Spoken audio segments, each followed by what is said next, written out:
Readiness is at the core of the Army National Guard's mission. Readiness is achieved by manning, training, and equipping the force to remain better prepared for the challenges we face. It requires our forces to conduct the full range of military operations to defeat all enemies, regardless of the threats they pose. The Army National Guard's 4.0 initiative requires an increase in training days for certain combat units to maintain a more combat-ready posture at all times. Under this training structure, we are implementing training policies that will enable us to achieve and sustain higher readiness levels over the next few years. These policies apply to home station training as well as to combat training centers, where units put it all together as a combined arms team.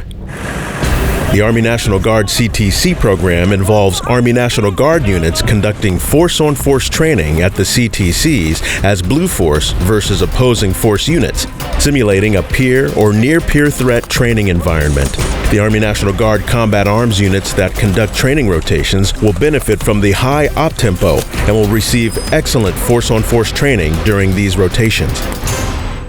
The Army National Guard participates in all of the Army's combat training centers across the country, which include the National Training Center in Fort Irwin, California, the Joint Readiness Training Center in Fort Polk, Louisiana, the Battle Command Training Program in Fort Leavenworth, Kansas, and the Combat Maneuver Training Center in Hohenfels, Germany. Increased manning, training days, and combat training center rotations enhance the Army National Guard's combat readiness.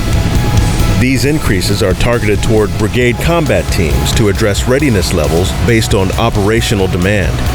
Units such as Army National Guard ABCTs, IBCTs, and Stryker BCTs will adopt these additional training days to enable their rotations through a combat training center. Ultimately, the strength of the Army National Guard is its soldiers.